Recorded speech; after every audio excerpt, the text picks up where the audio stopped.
This is Shalom World Podcast.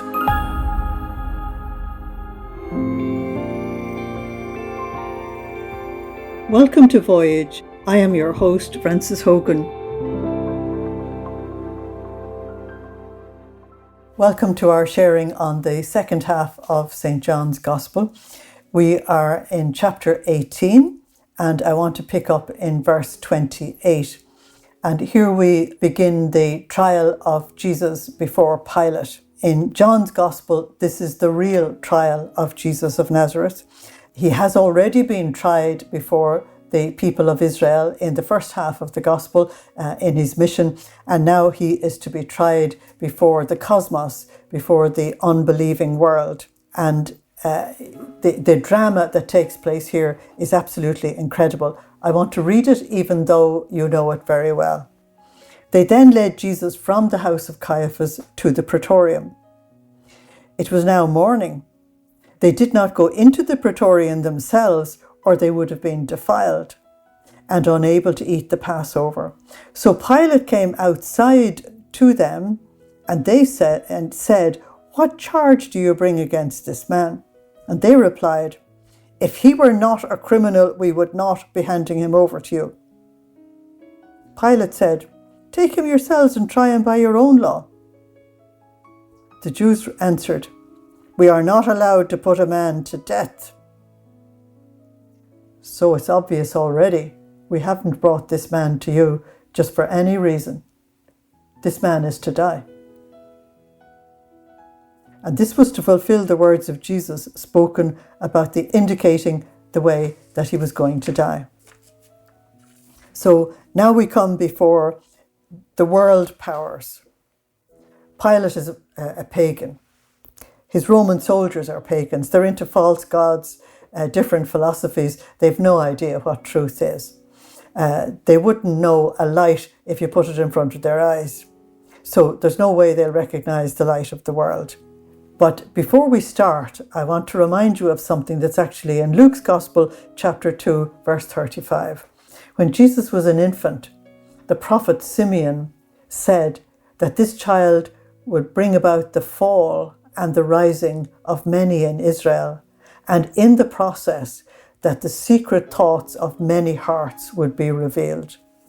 Now, we're going into what is the biggest drama of the Passion of Jesus, that is before his actual dying, in this trial.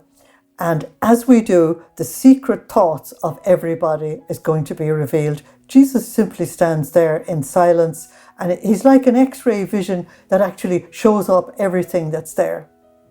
And without participating in any of their arguments, while saying almost nothing, he's able to bring the whole thing out up to the surface.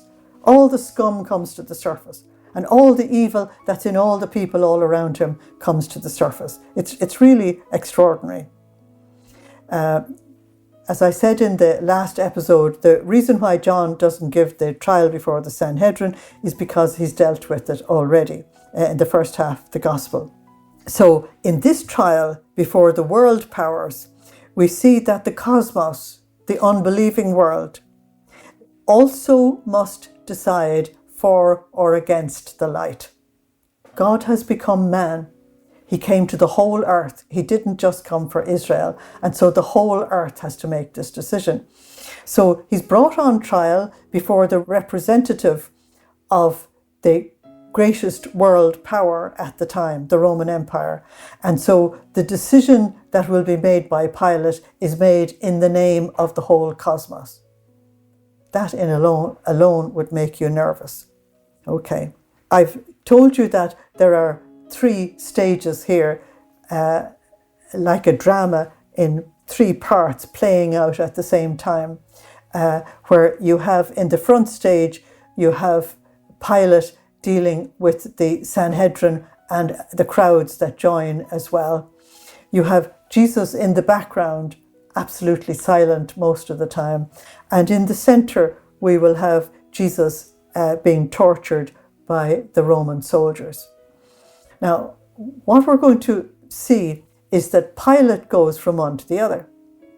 When Pilate goes out front stage, he's meeting raucous noise, shouts, he's meeting accusations, he's meeting hatred, he's meeting revenge, he's meeting absolute frenzy out there in the front.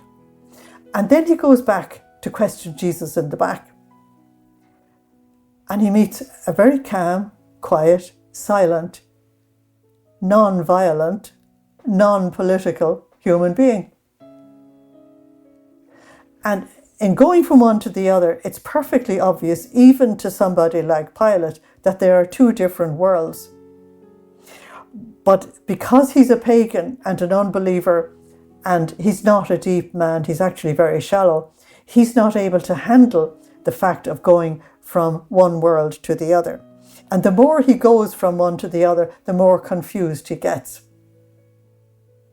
And as he goes from one to the other, all of his own weaknesses come to the surface. And the Jewish leaders on the outside see his weakness, see his inability to make a decision, see that he doesn't actually know the issues that are involved. And so they discover they can manipulate him. And Jesus never changes. He remains totally himself. But it's actually sad to see this man, Pilate, disintegrating in a situation he should never have been involved in, because there was no way he could understand the issues that were at stake.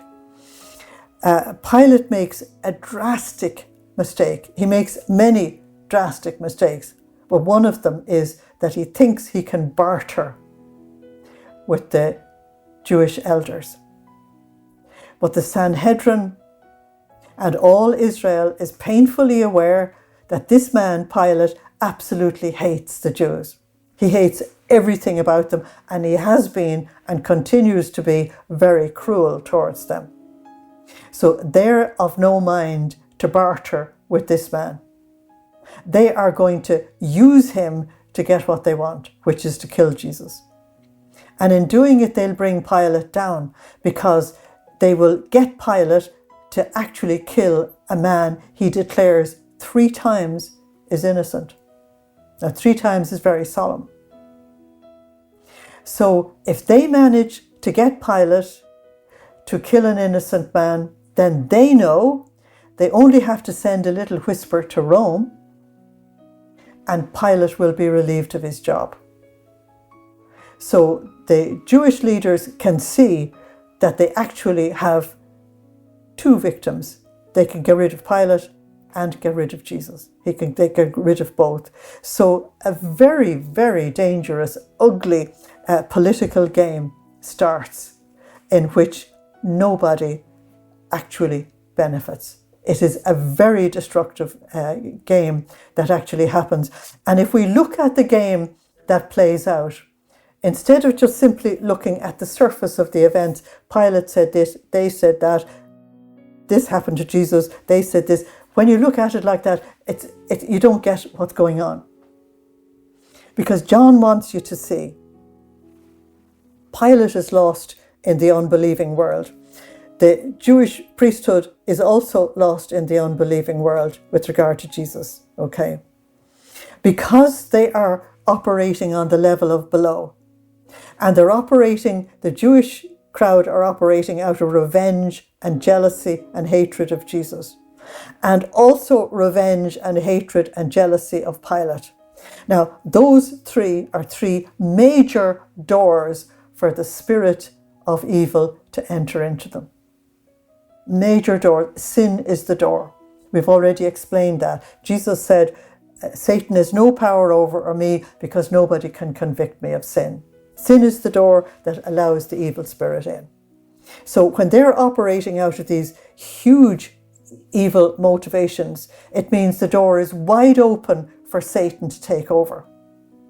And what Satan is going to do, and you need to realize, he is the real opponent to Jesus. Pilate is only a puppet, and really the chief priests are as well, even though they're all responsible as adults and intelligent people for what they do. The real enemy is Satan. And what he does is he gets a drama to happen that absolutely destroys Pilate, destroys the Jewish priests, and kills Jesus. Nobody in this is going to benefit. So let me give you just some idea of what happens. It is so incredible that, it's actually in some way quite difficult to describe it. Pilate succeeds in forcing the Jewish people to deny their messianic hopes and choosing the secular world, choosing the cosmos. We're going to see that as we go through it. Once the Jewish high priests, who are the chief authority in Israel, once they do that, they no longer have any right to be a nation. It's important that you understand this. The state that we call Palestine or Israel, or originally it was called the land of Canaan, that area, that territory was given to the Jewish people on condition of keeping the covenant with Moses. They were in the land on leasehold. And when they would break the covenant very severely, they were sent out into exile in Assyria, they were sent out in exile to Babylonia, and after the death of Jesus, they're going to be sent out in exile to the rest of the world. They have no right to stay in the land if they actually break the covenant of Moses. So it's going to be a very dramatic moment when the chief priests of Israel declare publicly before the authority of Rome, we have no king except Caesar. It's so dramatic, it's so terrifying, because they had to know what they were doing. So Pilate forced that out of them because they forced him to kill an innocent man. Okay. So they will have no right to exist as a chosen people in that land, and 40 years later they will be destroyed. So the Jewish leaders force Pilate to kill an innocent man, and as soon as the message will reach Rome, the Caesar in Rome was very intolerant of any of his governors committing any kind of a political crime. And he would simply send a message to the person to either commit suicide or go into exile. So as a result of this very dramatic event, Pilate will lose his job and he will be sent into exile. So he's going to lose out. And in the middle of it all, the innocent victim, the Lamb of God, the beautiful Son of the Eternal Father, will also lose his life. Everybody will lose out.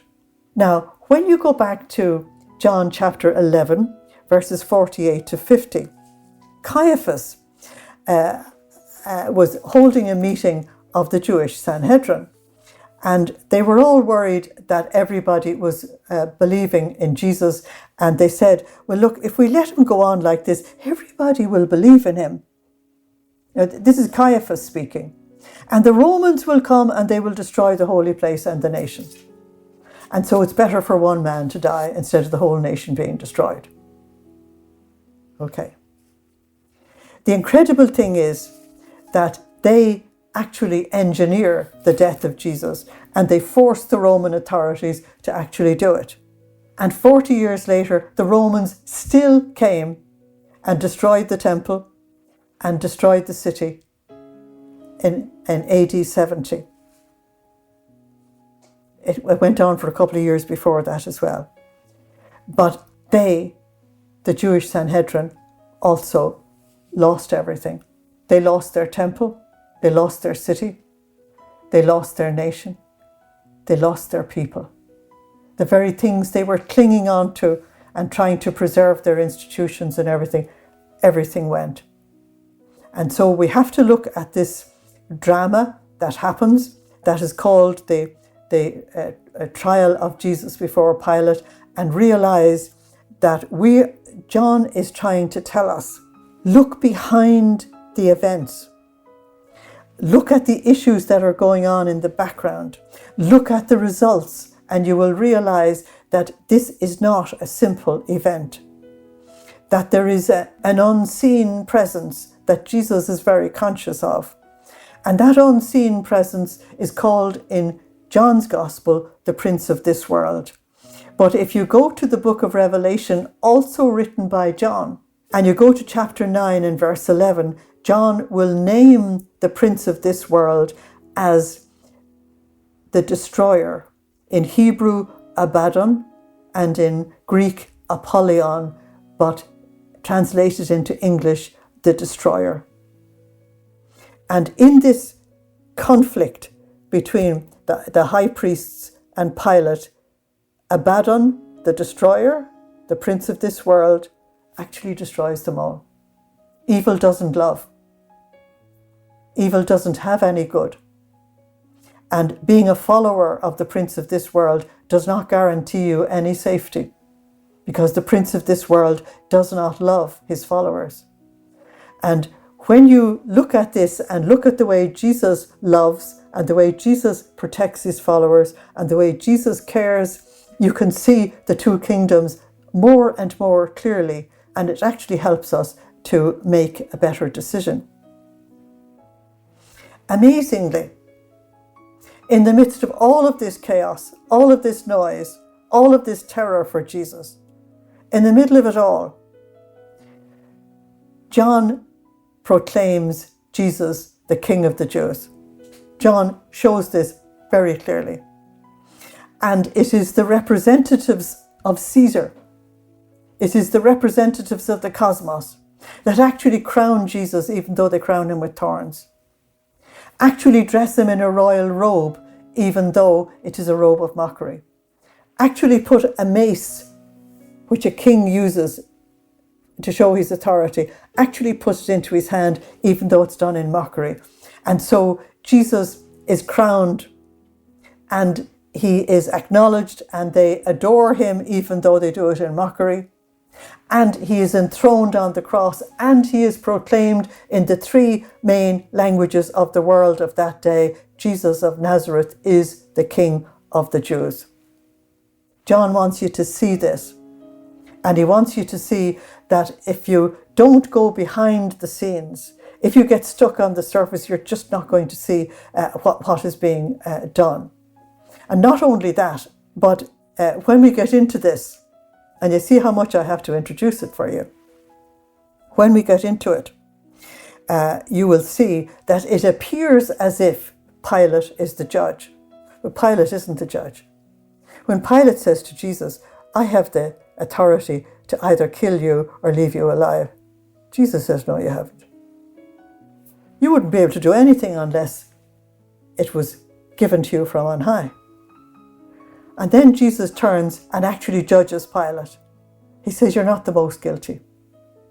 The most guilty are the ones who've handed me over to you. That begins with Judas, then the high priests, and then Pilate. And Jesus apportions judgment to each one of them. Just you go back into the book of Genesis in chapter 3, and guilt was apportioned to Adam, Eve, and the serpent. All of them. Everyone involved in the tragedy. Everyone involved in the drama. They all had to take responsibility. And that's the importance of Jesus telling the man who slapped his face, don't get involved. Don't get involved in this. Don't have in your history that you actually signed your name to the death of the Son of God. Don't have that. It mustn't happen. Okay. So let's come and at least begin to read this. John gives us the trial of Jesus and the death of Jesus. It's like a drama you put on a stage, and he gives you scene 1, scene 2, scene 3, scene 4, scene 5, one after the other. And each one is a complete piece by itself. And what John wants you to do, of course, is that you would contemplate it and that you would come to understand something of the wonder and the beauty of what God is doing in all of this disaster. It is really something else. Verse 28 of chapter 18, and we're in scene 1. And the first thing we're told it's at daybreak, because people in hot countries arise very early.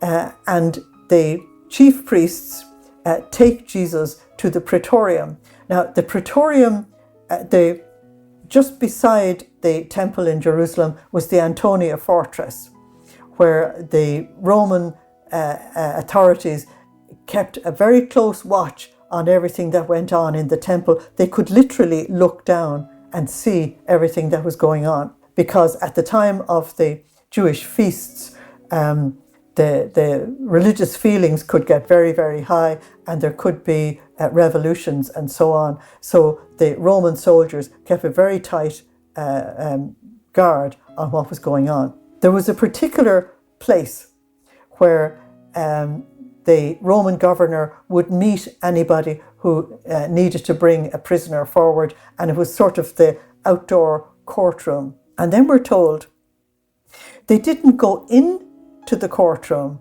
because they might be defiled. I find that utterly amazing. These men are bringing Jesus, an innocent victim, before an unjust judge to get him killed at any cost.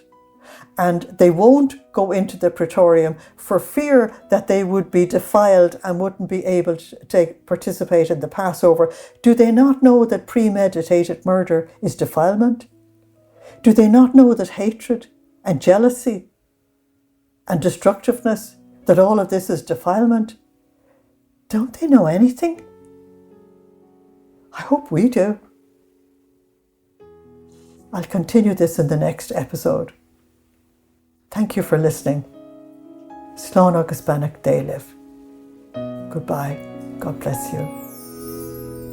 Thank you for joining us today. We'd like to hear what you thought of today's session. Share your feedback with us at podcast@shalomworld.org. You can motivate and support us today. shalomworld.org/donate. Visit shalomworld.org for more information about Shalom World Podcasts. To get the latest updates, make sure you follow us on Instagram at Shalom World Podcasts. Shalom World Podcasts is now available on all online platforms, including Apple Podcasts, Spotify, and others.